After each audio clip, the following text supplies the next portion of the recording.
That's my blood down there.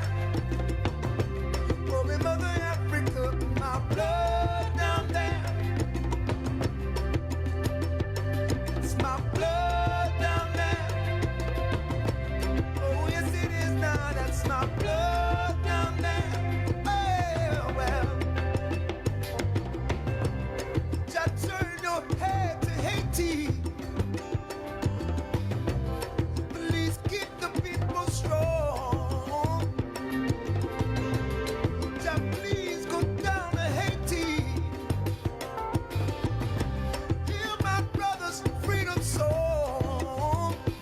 That's my blood down there. Oh, on the island, that's my blood down there. That's my blood down there. Help them survive, Jah, that's my blood down there. Well, my life away to patience, gentlemen.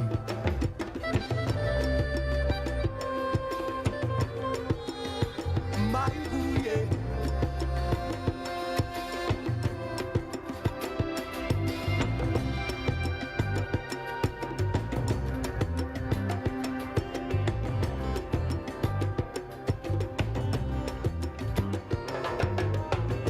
I send some love to America.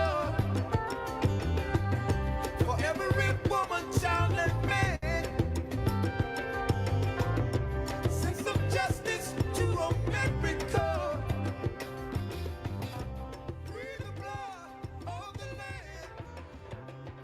That's my blood. Habari za Gioni. Good evening. Welcome once again to Education at the Crossroads. I am Basir M. Chawi. It is Thursday evening. We are here.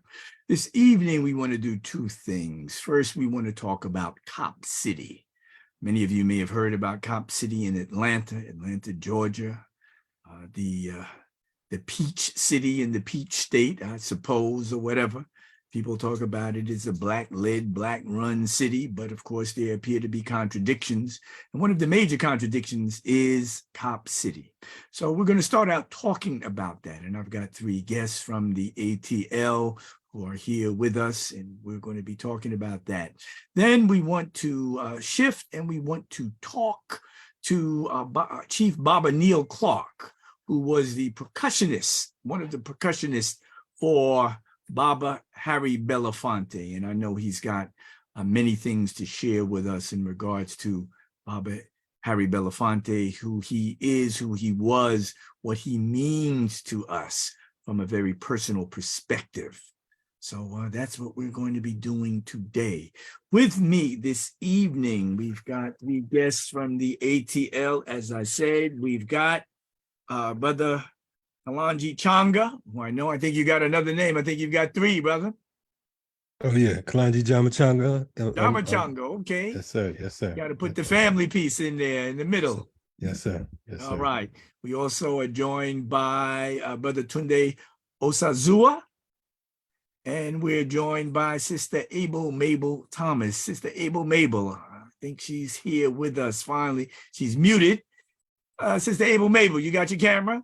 Because listen, you know, we are. You think I'm gonna look? You think I'm gonna put that camera on me and y'all see my little nappy hair?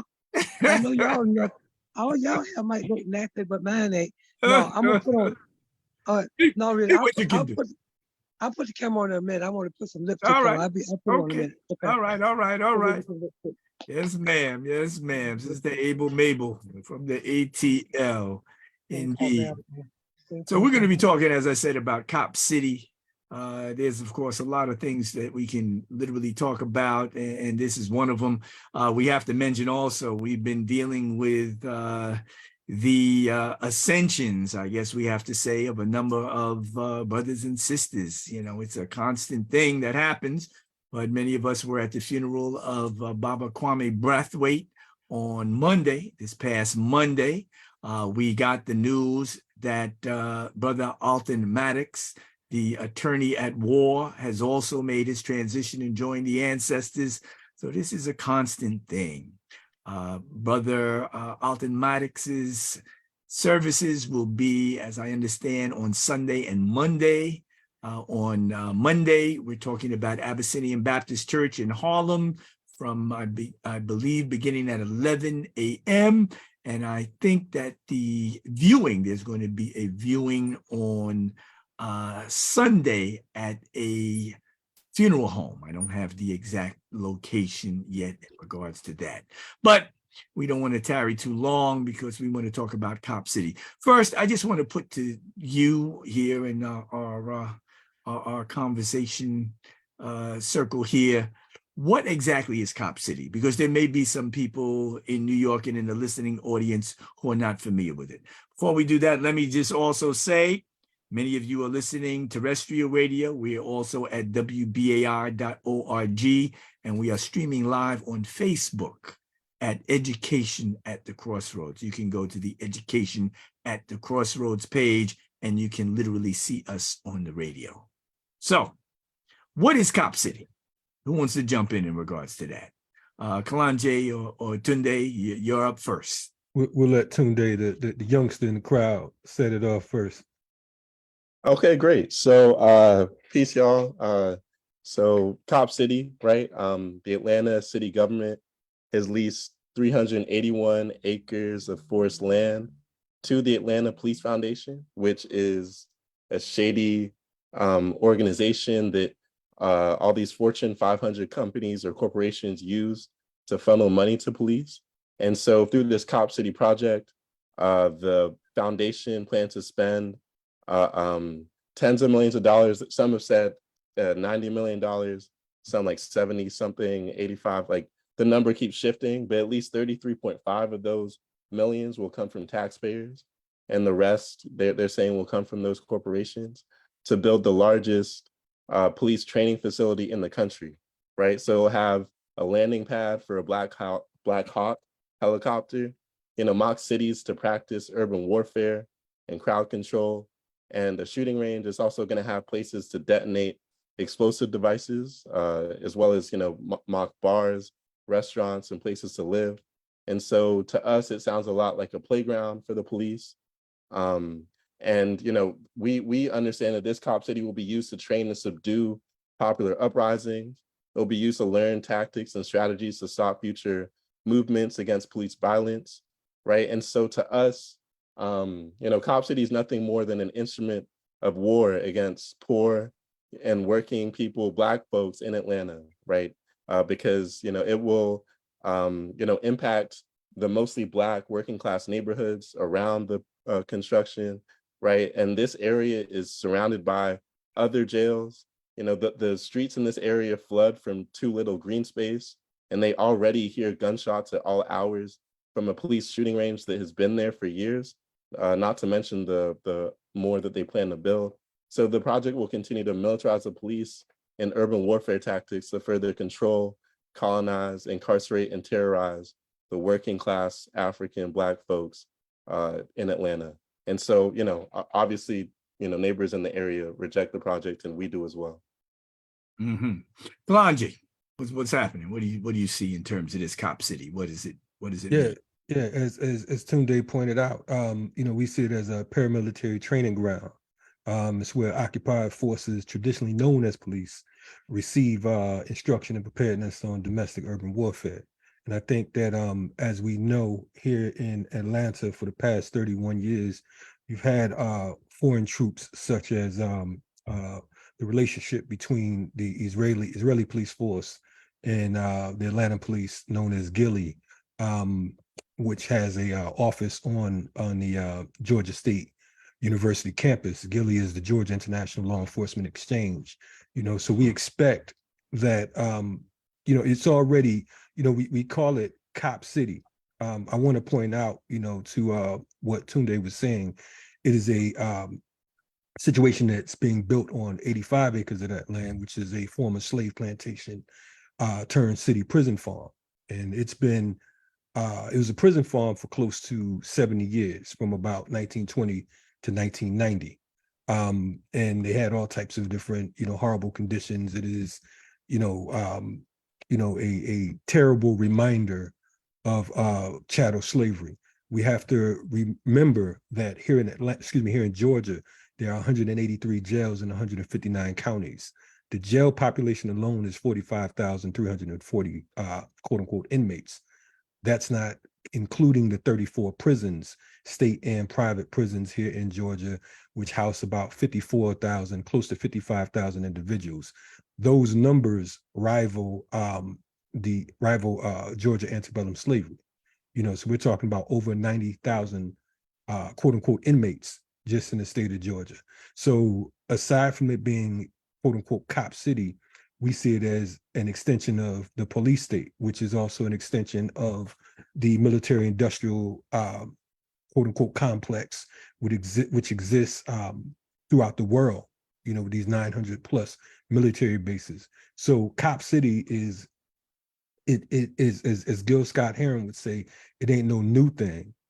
But as Tunde was talking about, it's a playground, which I don't think that, you know, he mentioned some of the different corporations that back it. I think that it's going to be more than just training for police here in Georgia. I think this is going to be like the Disney World for police across the country, if not the world. Mm-hmm. And many of us see this as the possible establishment of a national model for other facilities. And if in fact it can happen in Atlanta, which is supposedly this black-led city in the midst of the South, then of course it can literally happen anywhere.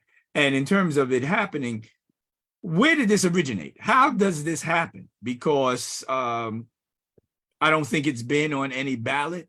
I don't think that voters in Atlanta have had an opportunity to vote on this, so that there is very clearly this has got to be the agenda of not only the police, but of a certain faction of people who are, quote, elected officials.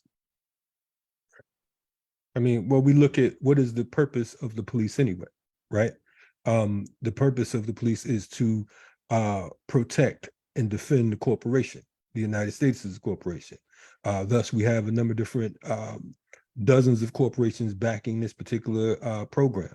Not just these corporations, but we're talking about, as brother mentioned, the quote unquote police unions, which we know are the power. They're the focal motor when it comes to the police themselves. They're the backing. They're the fuel. Whenever we notice that whenever the folks are gunned down in the street, the first people jump up and down are going to be the police unions to say, look, this guy had a gun, or 92-year-old Katherine Johnston, who was in Atlanta in their own home. She shouldn't have fired in the air with her rusty 38 when the police ripped the bars off unannounced. So, you know what I'm saying? They demonize and criminalize us. So it is, again, it is an extension of U.S. hegemony, right? So it is, and we have to look at some of the players that's backing it right now. You know, we look at some of the folks like the Andy Youngs, you know, who've made a living off of, for all practical purposes, the blood of others, including his own quote unquote comrade. They tried out these particular Negroes, and you know, who at one point was talking about, the police are killing us, so on and so forth, and let's support this one and that one. But now, whenever those checks come across and they want to remain relevant, they try to mount, assist. They assist in the building of our destruction. So, we have to keep in mind there are a lot of players who stand to benefit from enslavement, just like it's always been here in the States.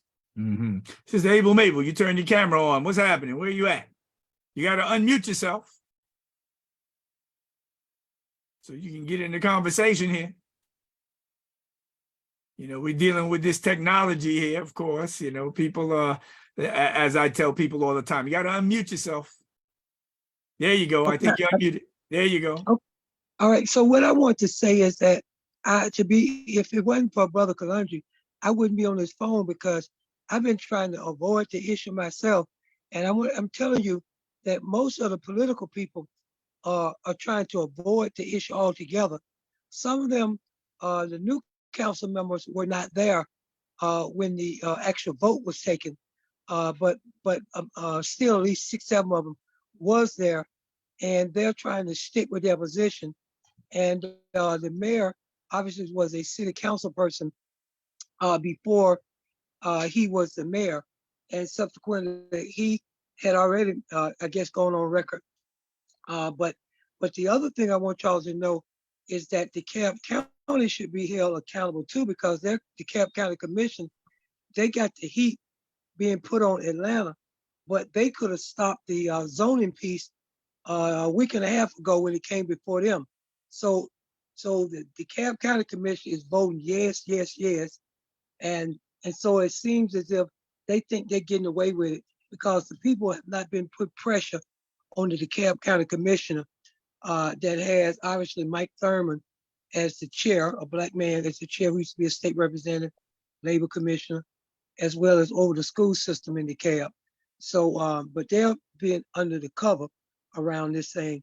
But the real deal is, there's no way that you could be in favor of a cop city, even though the name might be kind of, it says something strong by saying cop city, and so nobody don't want to get police protection. So there's a thing called, if you start talking about, if you're elected official and you start talking about cop city in a negative way, then your area might not get political or public safety. So they'll kind of punish you by making your calls be slower, because this is a real world. And in this real world, they play hardball. And the police always have played hardball. And the police union, as we spoke of, is one of the most organized and strong arming unions you can run into. And everybody wants the endorsement of the police when they run for public office. Mhm. We're definitely dealing with that in New York, since we have our mayor, Eric Adams, who is a former police officer, having gone all the way up to the position of captain finally in regards to NYPD, New York Police Department.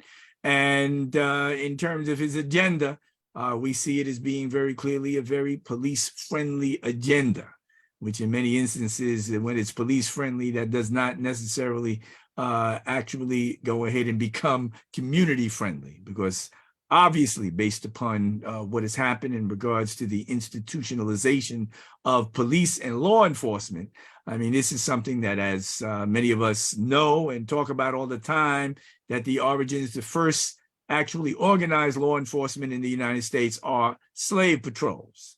So what we actually have now is that the function of police in our cities, especially where we have Black and brown people, it is the same function that actually occurred when we had slave patrols.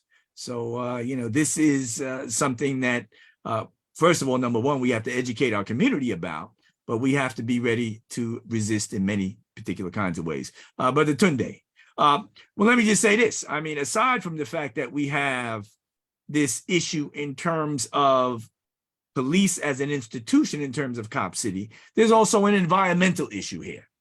And I think that that's something that I know a number of people in Atlanta have been attempting to try to address. Brother Tunde, you want to talk about the environmental issue in regards to the Cop City?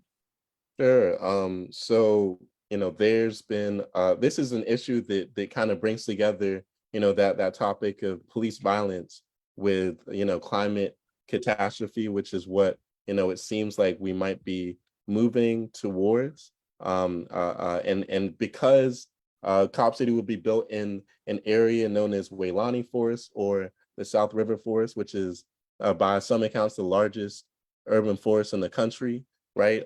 And it would bulldoze this area, cutting down, countless trees, right? Some of the last forest land in Atlanta. It would, significantly impact, Atlanta's watershed, right? And it would lead to a lot of flooding. It would be a huge, it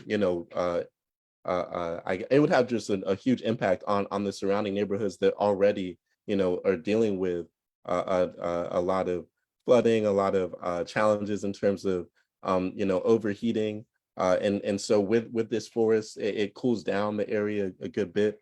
And so there have been a number of environmentalist groups that have come out in opposition to this project because of, all the myriad of environmental issues that would be caused the facility would to be constructed, right? And so I think, you know, for us, it's understanding that, you know, these issues are connected, they're linked, and our leadership in the city, leadership in DeKalb County, who claim to be, you know, so concerned and are holding events with organizations like Trees Atlanta and promising to build additional trees in the city, you know, are cutting down what some call the last lung, or the lung of Atlanta, which, you know, is the South River Forest. So, you know, there are so many negative impacts to the environment that, you know, will predominantly impact the predominantly Black neighborhoods that surround the forest. And so what, you know, we are calling this is an act of environmental racism, and part of the longer legacy of environmental racism that has been, you know, taking place here for centuries, obviously. But yeah, I think there's so much we could say about the environmental impacts of Thompson. Now, there's also I been wanna- police violence, but just Sister Abel Mabel, hold on one second. There's also been Okay. some incidences of police violence already. And there's one instance where a young man was shot by the police. We understand that in terms of the police investigation, there's not been, although there's supposedly body cam footage and a number of other things in terms of surveillance, since the people who were protesting in the area were under surveillance, that much of this has not yet been released.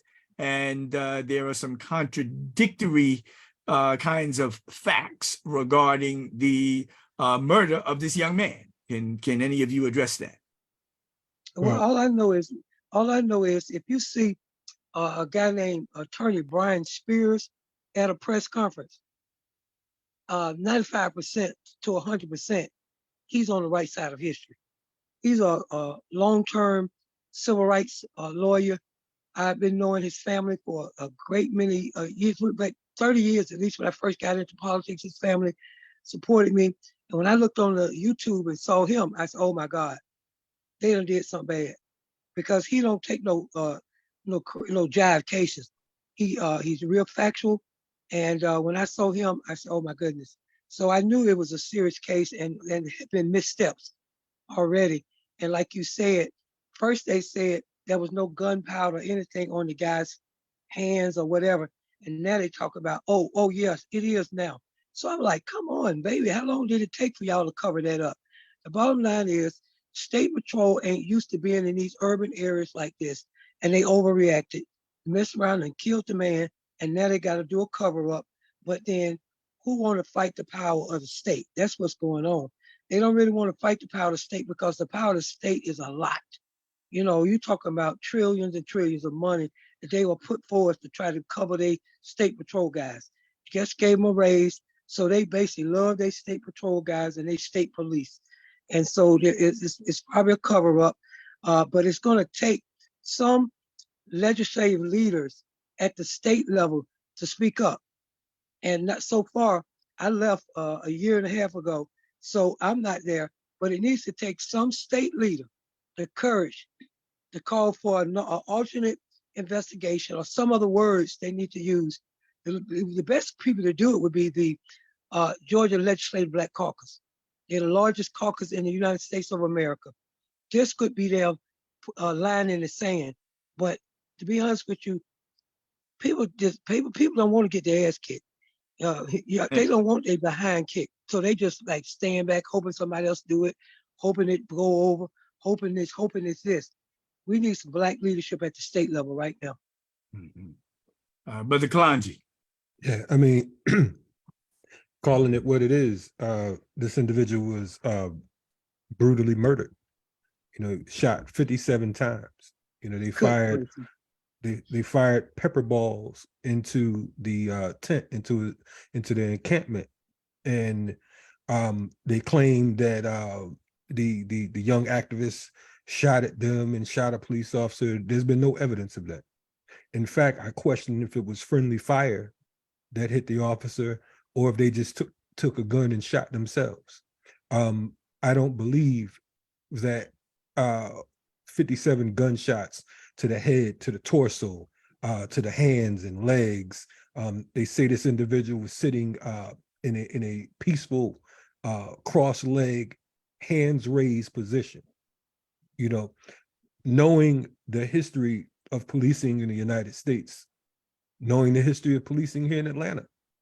Abel Mabel and I and folks like Cynthia McKinney and others, right in Abel Mabel's neighborhood, in her district. Like I said, 2006, 92-year-old Katherine Johnson gunned down. I remember them handcuffing her to as she bled out. They planted weed in her basement. They went and got a informant to say that he bought drugs from her earlier in the day, knowing full well that he didn't. And even he came up and said, no, I didn't. She reminds me of my grandmother. This is what policing in Atlanta or policing in Georgia is about. The same police chief who fired the black officers over in Memphis. She originated here in Atlanta. She was over the Red Dogs here in Atlanta. She was fired for misconduct, for not reporting on her own officers. You know, one of her officers' husbands was in some type of child pornography case, and she had them turn their back to it. You know, and she ended up fired, and then she got her job back, but then she's over in Memphis. So we know that policing in America is a recycling process. Some of the same police chiefs in New York ended up in LA, ended up in Miami and other places like that. So it's a game. You know, I have serious respect for Abel Mabel because I know that she's on the ground in her community. But I have no respect for the Georgia caucus. I have no respect for the Black caucus because of the fact that I see them as toothless tigers. I see them as folks who hold positions and hold ranks for the sake of being Black. And we, unfortunately, folks talk about Atlanta being the Black Mecca. The only thing I agree about on that is Mecca is a desert. And indeed, you know, you have Black faces in high places here. We're in a city where we've had a Black mayor for over 40 years, and the city has been sold out. So part of the whole Cop City program is for white folks. I'm gonna just say what it is. White folks and corporations who are buying Atlanta out, who are gentrifying our communities. And gentrification is a form of genocide. You know, what's going on right now, this is a form of genocide. This is a form of ecological genocide. You know what I'm saying? This is we're talking about animals dying. We're talking about humans dying. We're talking about life as a whole just to build this quote unquote Cop City. You know, so I think that that Black folks in general around the world, specifically here in the United States, should be in an uproar. But the thing is, we only see the symbolism. Cop City is a microcosm of the macrocosm. You understand what I'm saying? This is what's going on across Black America. And if you think for 1 minute, for one moment, that there's not a Cop City taking place in New York right now, then you're sadly mistaken. You know, and Eric Adams, the only thing I have to say about Eric Adams, I'm surprised that New Yorkers actually refer to him as a former cop. He's a former cop on paper. You understand what I'm saying? But in practice, he's full throttle. You know, so that's I'm gonna sit down and pass the mic for brother, I hear exactly what you're saying in regards to that. You know, many of us believe, you know, once a police officer, always a police officer. And, you know, one of the ironic things is that while Eric Adams was, you know, still in uniform in the department, he was part of an organization that was very critical of NYPD. As a matter of fact, he was so critical that at one particular point, the union and the powers that be actually went after him and tried to take his job. But now, some years later, we see that he is very, very clearly hand in hand with NYPD, with the PBA, which is the police union in New York. And it is troubling, to say the least. But that's the politics of the rotten apple. I mean, back in the day, Al Sharpton was known as a slickster and a hustler. You know, right now he's looked at as the second coming of Black Jesus. You know what I'm Mhm. saying? He changed his style, PR flip, and everybody's cool with it now. You know, so I don't know about everybody, but that's yeah, another exactly. story for another day. That Listen, is. we got to do some station ID. Folks, you're listening to WBAI in New York, 99.5 FM. We are streaming live at WBAI.org, and we are streaming video at Facebook. So you can go to Facebook, you can go to Education at the Crossroads on Facebook, and you can literally see us on the radio. If you are appreciating what you're hearing now, you can support WBAI, which is very clearly listener sponsored. It is not corporate. You're not hearing conversations like this anywhere else. So it is, of course, incumbent upon you, the listener, to go ahead and support WBAI. You can do so by going to the website GIVE, G-I-V-E, the number 2, WBAI.org. That's GIVE, G-I-V-E, the number 2, WBAI.org. Right now, we are joined by Chief Baba Neil Clark. We're going to try to continue some of this Cop City conversation in a little while, but we wanted to bring Chief Baba Neil Clark in because he was the longtime percussionist with Baba Harry Belafonte, and has, I know, so many fond memories of being in that particular position. What's up, Neil? I can go ahead and call you that, right? Greetings, everyone. How's everybody doing? We're here. We're I here. hope Doing everybody's good. well. Yeah. I have no idea what conversation I'm jumping in on because I What- just actually walked in the door. Well, you know, we understand. As a matter of fact, while I was on the road, I got a call from the gig that you were at. You were actually playing at Black Veterans for Social Justice in Brooklyn, and I got a call live, you know, right while I was driving, and somebody called and said, "I'm here," and Alex Blake and Neil and everybody, they're just tearing it up. They're firing, and it was good. I understand. Oh, it was great. It was good to get together with that collection of individuals because, you know, since the pandemic, you know, things have slowed down and been fragmented and fractured. So, you know, that was the first time that group of individuals has played together since before the pandemic. Wow. We're playing some of Baba Randy's music dedicated to James Reese Europe. So, yeah, it was an honor and a pleasure to be able to do that. Talk about your relationship with Baba Harry Belafonte, because it's long. I know he was a mentor to you. He was I guess he was kind of like the person who held the keys to a number of things that happened in your life. Absolutely, absolutely.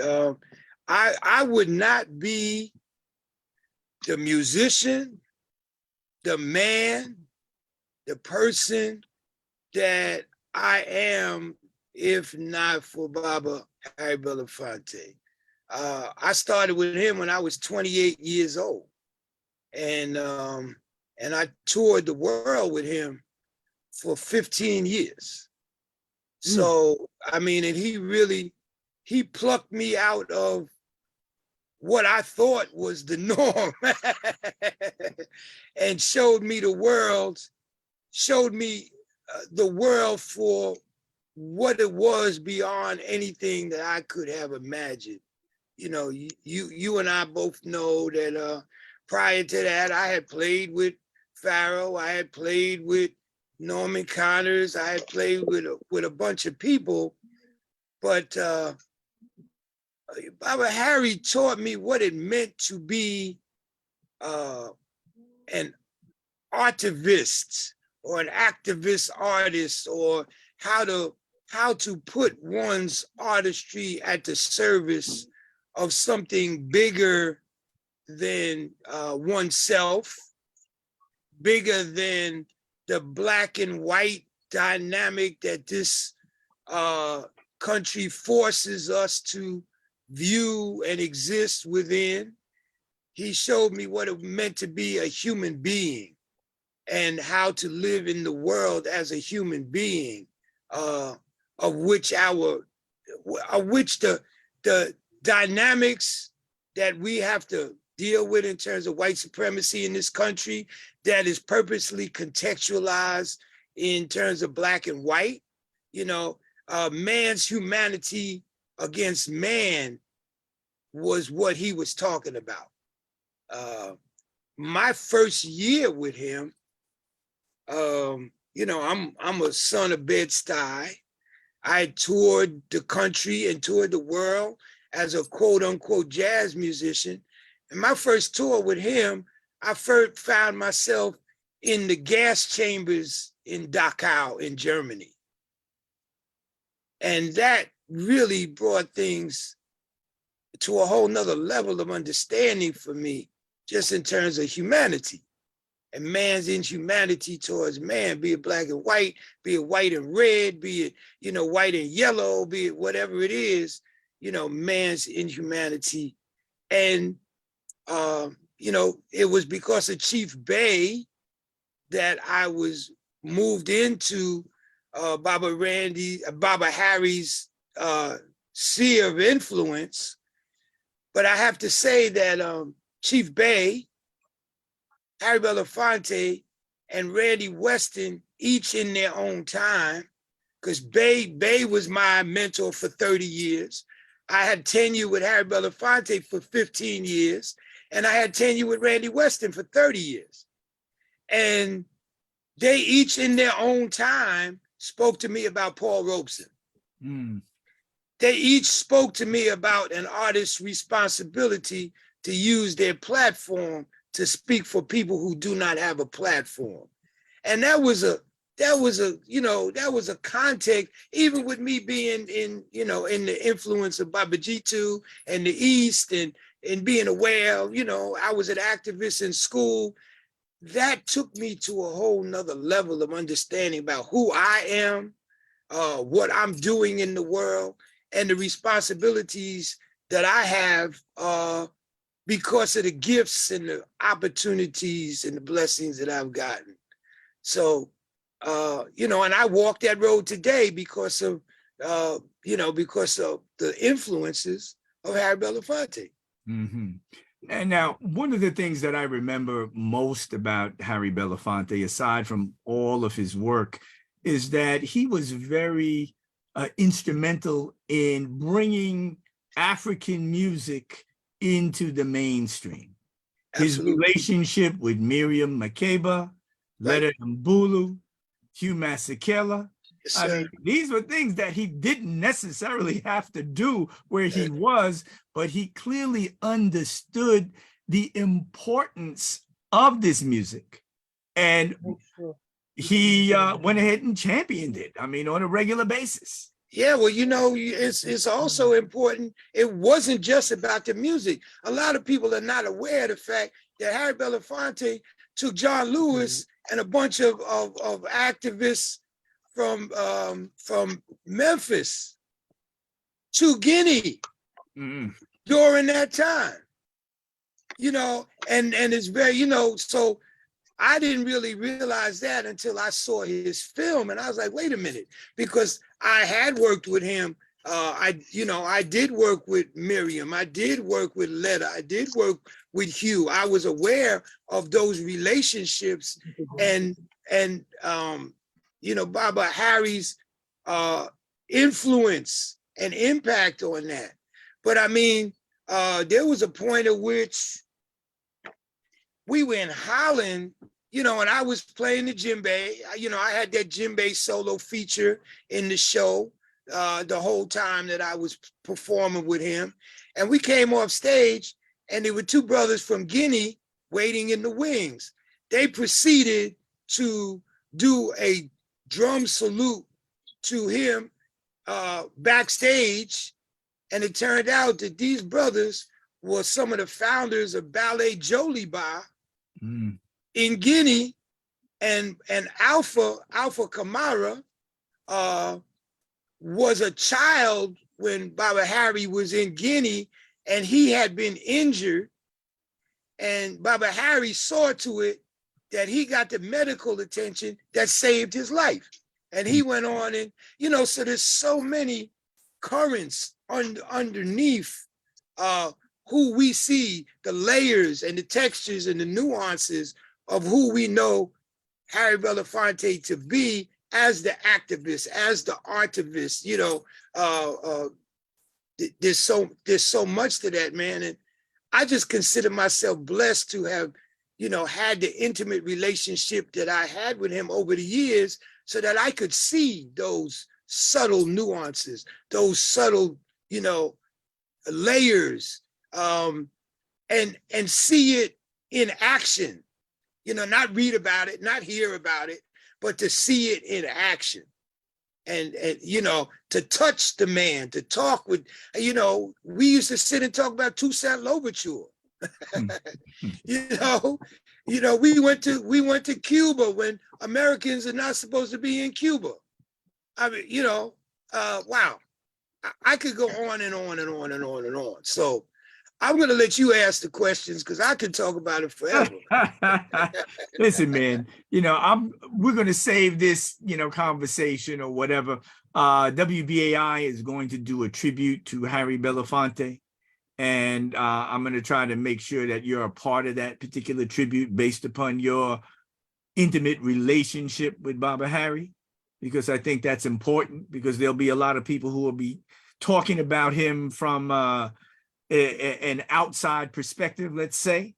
But I think it's important for people to understand some of the more inner workings of who Baba Harry actually was. Who was the man? Who was the man? We look at the accolades, we look at the achievements, we look at, all the notable things. But the point is, who was the man? Because once we understand who the person is, who the human being is, then that becomes tangible to us in terms of how do these elders, how do these ancestors, how do these trailblazers, how do these icons set a tangible, accessible example for us that we can tap into in order to be able to walk our path? And he is that type of individual. He was definitely that type of individual. For sure. One of the things Baba Harry and I share is a birthday. We're both born on March 1st. Yes, sir. That was my initial connection to him. And then subsequently, of course, I've had the opportunity to be in his presence a few times, probably not as much as I should have been, since, of course, we shared that birthday. But, it is what it is, for sure. Yeah, well, he will sorely be missed. I think that, as they say, as long as one's name is being called, you're not gone.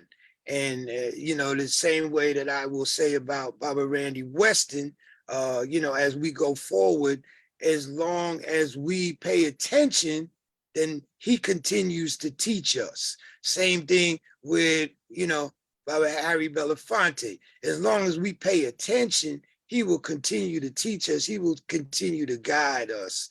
And there are so many of our luminaries, so many of our icons, so many of our pioneers, so many of our activists who have walked that road.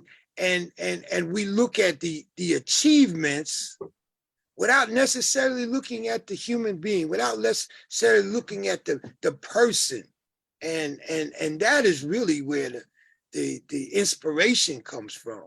Mm-hmm. When we have the opportunity to see they're just like me. They put on their pants one leg at a time. They cry, they hurt, they laugh. And now we have the opportunity to figure out, well, how can that inspire me? How can that guide me? How can that inform me? How can that counsel me? I'll never forget hearing him say, I heard that he said after George Floyd's murder, I thought we were done with this. Now, imagine someone who walked with Dr. King, who was intimately involved actively in that era, to turn around and say, when an atrocity like that takes place in our time, I thought we were done with that. You know, what was his investment? What was his sacrifice? I mean, we all see the event, we all see the tragedy, the atrocity of it, but consider those people who invested in it 50, 60 years ago. And how do they perceive these events in real time today? Mhm. And how do you keep going forward? Yeah. How do you keep going forward? Yeah. Well, listen, Baba Neal, I'm gonna let you go. I know you gotta get some rest, man. You've been on the move all day, and All day long. And we're gonna get back to our conversation. We're talking about Cop City in Atlanta, which of course Okay. is, an important conversation to have. So Well, Asante thank Sana, Modupwe, Madasi. Ashe, I thank Hey. you for giving me the opportunity, because, my heart is still very heavy at the departure of my elder and my mentor, and the opportunity to talk about him is medicine for me. So I'm happy to share. All right. And we're, of course, happy to have had you, man. Peace and Everyone blessings, have man. I'll talk to you soon. Okay, good. All right. Peace. Peace. Phew. Hey. Back to Cop City. And again, you hear it, Education at the Crossroads. It's the crossroads. So we got all kinds of things happening. And I thought it really appropriate to bring Chief Baba Neal in, because I knew of his personal connection to Baba Harry Belafonte. And I think it's important for people to talk about it from that perspective. Not what you think you know, but what you actually know from your actual experience. So once again, Chief Baba Neal, Asante Sana. Back to Cop City. What are the people in Atlanta doing? And this is an interesting kind of conversation here, because I'm hearing a number of things. I'm hearing that, for instance, number one, white environmentalist groups are like really, really the tip of the spear in regards to the protest here. But, where is the Black community? What is happening at this particular point, and what needs to be done? Yeah, I want to know, or is Black Lives Matter involved in it? Or I know I saw in the news the other day, Spelman College, young ladies were doing a protest. So it seems like there is some momentum picking up in the Black community, but the Black community is so oppressed with the police. They oppress us so much. And like brother Baba said about, Clark said that Harry Belafonte said, I thought we was over this. So in other words, it seemed to me, no matter how many times they stop us, beat us, murder us, do everything to us, it's another case coming within a week of that, and it gets more horrendous as it goes. And in Atlanta, there was the guy who was some type of coach, I think, and he was just on his phone rambling, talking about Black people, how ain't nothing up in Atlanta but niggas. So if you ride up here, it ain't nothing but niggas. And we might pick up a red bone and a white girl, but my buddy who with me, he probably throw the red bone over a 14-story window. 14-story balcony. I'm like, what kind of talking is this? And he's supposed to be with some, I don't know if it's University of Georgia, some football team, and all he do is coach Black people. Yeah. And yet he hates us. He hates us.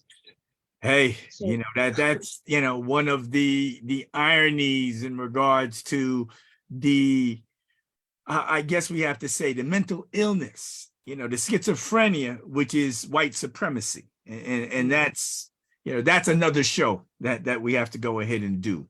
Brother Tunde, what's happening in terms of the community, what's going on, what's happening right now? Yeah, so there is something of a movement to stop Cop City and defend the forest, which includes, neighborhood groups, environmentalists, like you mentioned, civil liberties lawyers, students, like in the AUC, Spelman, Morehouse, Clark, as well as Emory and Georgia Tech. There were recently, efforts by students to occupy space on campus to make their voices heard. And they're also, radicals, right? Like Black activists and organizers and, just abolitionists and obviously white and, non-white and non-Black activists and organizers as well, who have been involved. They've had all sorts of different types of efforts. There have been folks who have been physically blocking construction by camping on the site and trying to pressure the contractors involved in the construction to drop the project. And they've had some successes. Some contractors have pulled out. They've delayed the construction by months at this point, right? So they've been slightly successful, though. The police foundation and the contractors have started clear cutting the forest because there have been a number of raids. They have been able to physically remove a number of the protesters from the site and charge a number of those protesters with domestic terrorism, which is a very serious charge. You could face over 25 years in prison if you're convicted with domestic terrorism, and that charge is really only reserved for activists. But anyway, there are also forces that are trying to pressure the corporations who are funding Cop City and through the Atlanta Police Foundation and the big names like Home Depot and Delta Airlines, American Express, Coca-Cola was one of those corporations as well. And that has seen not as much success, moderate success.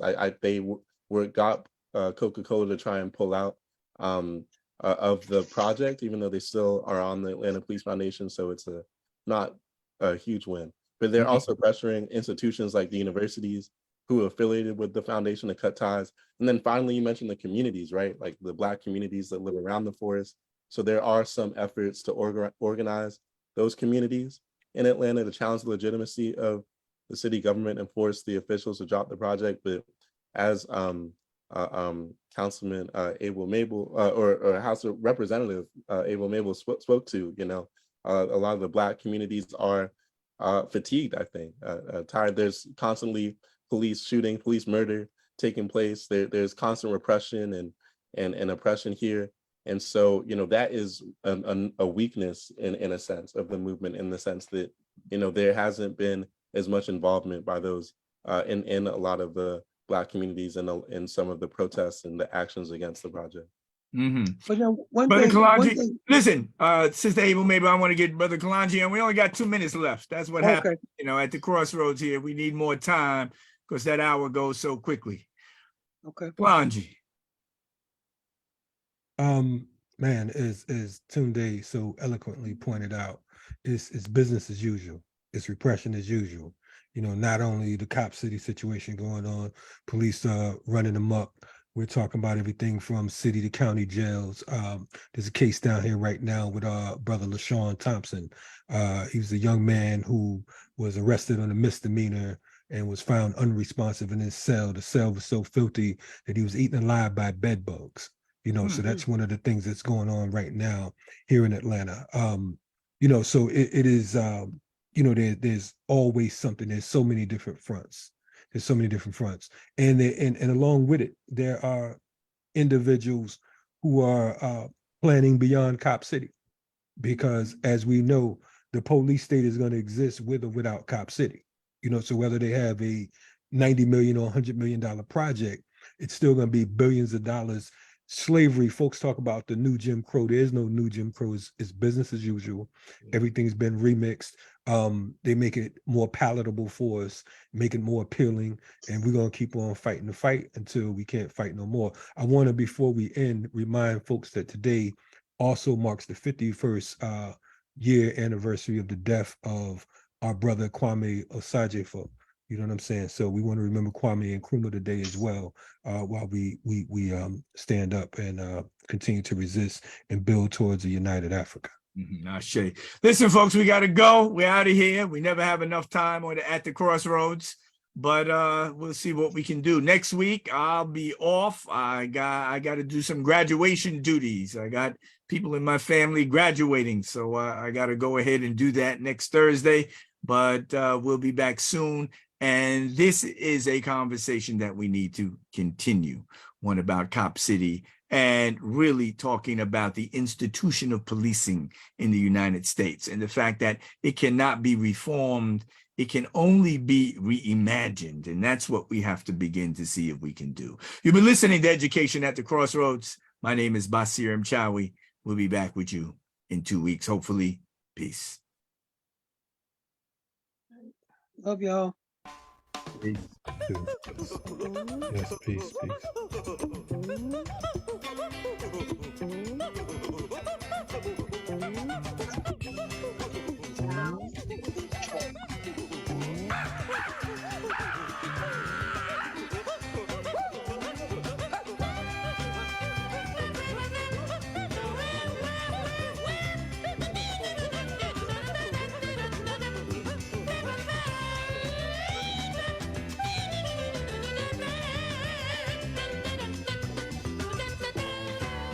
Have to talk to the governor today concerning the carnival parade. Have to talk to the governor today concerning the carnival parade. A Trinidad of people running wild. Governor say no carnival, a big a riot, police and thing. Picket sign and the people start to sing. Lord, don't stop the carnival. Carnival that Creole bacchanal. I won't make no fuss if you cut up Christmas. I won't have no fear if you cut up the New Year. Here come me woman walking up the block with she bottom going like a clock. Here come me woman walking up the block with she bottom going like a clock. No carnival, the woman said, oh Lord, you better off. This song,